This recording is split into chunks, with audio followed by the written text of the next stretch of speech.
Muslims, Christians and Jews इन तीनों को Abrahamic religion कहा जाता है क्योंकि ये तीनों रिलीजन की कहीं ना कहीं कुछ सिद्धांत एक जैसे हैं।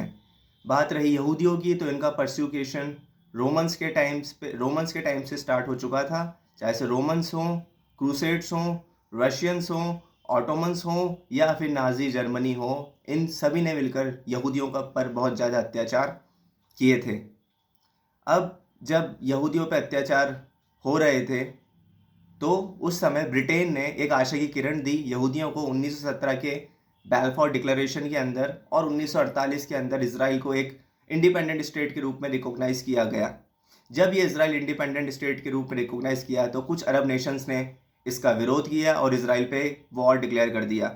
1948, 1967 एंड 1973 इन तीनों वॉर में अरब नेशंस को हार मिली और इसराइल की जीत हुई। इसमें से 1967 वॉर के अंदर इसराइल ने गाज़ा पट्टी, गोलन हाइट्स और वेस्ट बैंक पर कब्जा कर लिया और इवन यरूशलेम के भी बहुत सारे इलाकों पर कब्जा कर लिया।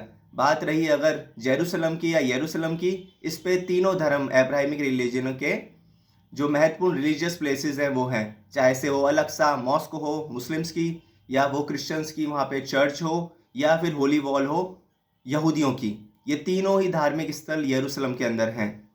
अब हम बात करते हैं पैलेस्टीन ऑर्गेनाइजेशन की। पैलेस्टीन ऑर्गेनाइजेशन दो जगह काम कर रहा है अभी, गाज़ा पट्टी, गाज़ा स्ट्रिप पर और वेस्ट बैंक के अंदर।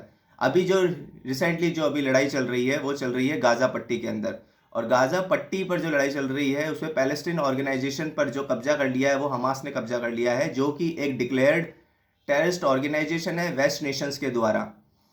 पैलेस्टीन ऑर्गेनाइजेशन की बात करें तो इसकी हिस्ट्री 1993 के ऑस्लो एग्रीमेंट से आती है, जहां पर पहली बार वेस्ट नेशंस आए पैलेस्टीन और इसराइल की लड़ाई को सॉल्व करने के लिए, और उसमें एक अकॉर्ड साइन किया गया जिसको बोला गया ऑस्लो अकॉर्ड, जिसमें फर्स्ट टाइम पैलेस्टीन को एक इंटरनेशनली नॉन स्टेट एक्टर की उपाधि दी गई।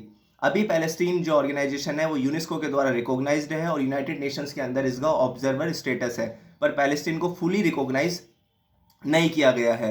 अभी हमने देखा कि जो हमास के द्वारा रॉकेट लॉन्चेस किए गए हैं इसराइल वाले एरिया के अंदर, वहाँ पे बहुत सारे सिविलियंस की डेथ हुई गई है। ठीक है, अल-अक्सा मॉस्क्यू पर वापस कब्जा करने के लिए हमास, जो कि एक पैलेस्टीन लिबरेशन ऑर्गेनाइजेशन का एक राजनीतिक हैंड है, वो बदला लेने की सोच रहा है किससे? इसराइल से।